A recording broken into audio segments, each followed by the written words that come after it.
Hi everyone, this is Rosita Cooper, and we're on Living Your Dreams with Rosita, coming to you live at LYDWR Media and Podcast Studio. I have Mr. Eric Bell, politician for District 75. Yes, How you ma'am. doing today? I'm doing well. Thank you for having me as your guest today. I really appreciate you being here. Thank you for coming. No problem. And I also have some questions for you, and as well as one of my friends that deal with kids as well as me have questions as well. So I would like for you to just tell them a little about yourself first. All right. Good afternoon, everyone. My name is Eric Bell. I'm a proud product of Clayton County, 31 years old. I grew up here all the way from elementary school to Money's Mill High School. I graduated from Morehouse College, spent a few years in the Navy as an officer.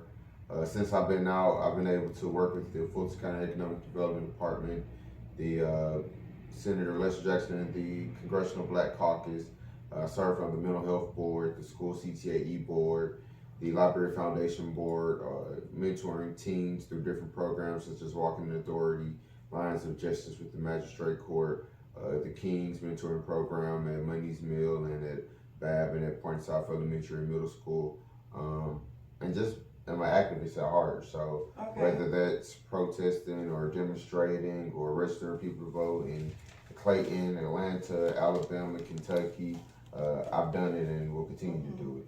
Okay, so do they have any programs to where it's like the Scared Straight programs for the teens that basically is getting in trouble? Oh, I'm sure they do. I'm just not a part of those, but yes, there are programs like that where teens to divert teens from Scared Straight. Yeah, they're to divert teens from criminality or activities such as crime. There are a lot of mentoring programs kids should get involved to. I can't stress enough the ones at Point South and at Money's Mill that I've personally been a part of. Okay. And Melissa Africa would like to know, that was it. What type of events that you can host to invite the community to come to get to know the officers and build a personal relationship? Well, a while ago I did sponsor a Coffee and Cops, where we get to know the cops in our communities, invite them out at the Chick-fil-A, have a conversation with the community and the police officers, in which that works for them, not works against them, but the police officers that work for the community.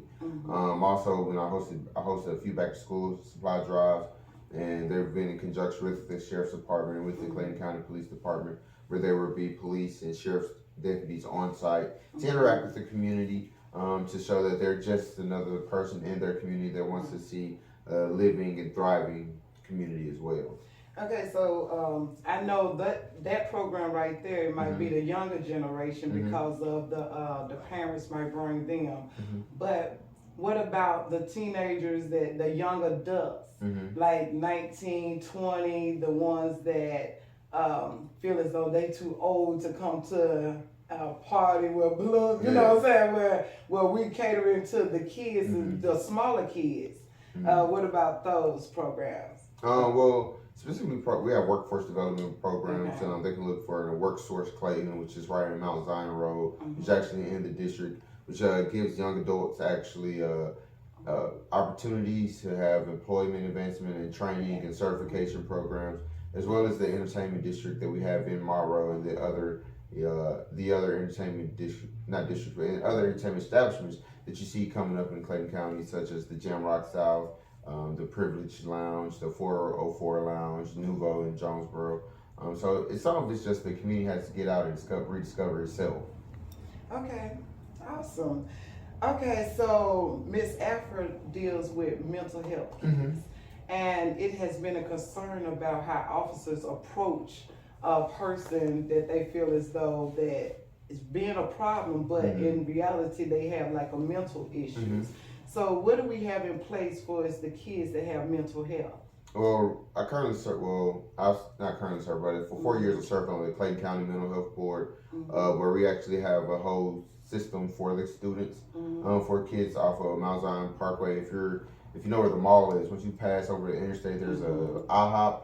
Well, that plaza, the Clayton County Mental Health Department owns about 5 of those stores or storefronts, and it's actually a complex where children can get mental health services. Okay. As well as in each school, we have a mental health professional. I work on the mental health board to get $2 million, so each school is provided with a mental health professional that students can go, talk to, and share. Is it enough? No, but is it a start? Yes. Can we do more? Of course. Okay, so how do they handle, is it going to be any more training for the officers to handle the grown-ups with mental health? Because there's a lot of people getting hurt when it's actually something mentally wrong with them, and the officer feel as though if I say get down, you should just get down, not knowing that there's actually an issue. Well, Georgia is the last in the United States as far as it comes to certified police training. It only takes a person 10 weeks to become an officer in Georgia, where it takes 2 years to become a barber, a nail tech, a cosmetologist, esthetician. Any other certified trade you can think of, it takes more than 10 weeks. Mississippi was tied with Georgia for the last, I'm not sure how many things Georgia wants to be tied with Mississippi for, but Mississippi just moved it up to 13 weeks. So possibly at least we can get 4 more weeks of training so we won't be last in the United States as far as required police training. And hopefully a lot of that training can be towards mental health and how to actually deal with the community with cultural standards and implement the 21st century policing standards that President Obama had wrote. Okay. So I need to call the mayor of Mississippi. Because I'm from Mississippi. I need to kind of look. We don't need to be like next to the last. We need to move on up. Well, they're doing better than us right now. So we actually probably need to call Mississippi and say, what y'all doing? So we can at least get up to your standard. Exactly. Because one thing about Mississippi, most people actually grew up around each other in small towns and stuff. So we're actually family and friends. Like, that's great. You know, and so tight-knit community. Yeah, so you basically know the person character because they actually grew up like with them. Exactly. So, but for everybody, they need to get up to everybody else standards of the time length. Oh yes, yes. Especially because I'm thinking New York is 26 weeks. But it's just got to do more. I understand policing is a tough job to do, but one thing we can do, we can provide them with more training, and also we can provide police officers with higher pay. So anyone's just not becoming a cop. Because that's what a lot of times happens. We're taking anyone and making them a cop. When in actuality, a cop is someone that we should require more for. Require more from, excuse me. A person that has instilled character and that has a track record of doing the right thing at the right time before they put on the shield. Exactly. But I agree with the more pay, but I feel as though they should be started off at a base pay. Then it's a livable wage. Exactly. And then rise up according to how you do your job right. Of course. Because there's a lot of officers that just get on the force and basically don't try to learn the real rules and stuff. They go by emotions. They make their own stuff up as they go along. And that's where we need more training for them, so they won't make up. So they're not going off emotions. They're going off training. They're going off the standard. So I completely agree. We should definitely do more to help officers so they can help our communities. But also I think that looks like ending qualified immunity, where officers, if they currently officers can be prosecuted if they perpetrate a crime as an officer. So it's something that looks like providing standards for officers, because if they know that if they make a mistake that they'll be held responsible, they're less likely to make a mistake. So right now in Georgia, it's a free fall for officers. If you do something and shoot someone, it's hey, you're qualified. You're qualified immune based on the job description. But if they didn't have that, I'm sure they'll be a lot more careful in how they treat people. So do they have any classes or somewhere where they can actually get talk to someone when they're going through stuff? Well, I know a lot of police precincts, they do have mental health professionals occasionally come in and talk to the cops, and cops do have required checkups and mental health evaluations, but there's always more that can be done. And to do the minimum is not doing enough, and that's what we're doing right now. We're just scraping the barrel at the bottom and say at least we're doing this, but there's always room to grow, and we can do more. Okay. And we will do more, especially with me in this position. All right. That sounds awesome. Okay, so anything else that you want to add? It's time to get out and vote. Ladies, gentlemen, friends, and family, Tell your loved ones to make sure they're voting not only in this election, but every election, because everyone needs to hear their voice and have their voice heard. There's a table, and sometimes you have to pull yourself up to get your own seat. You can't wait for someone to give it to you. You have to go out and be hungry and look for this information.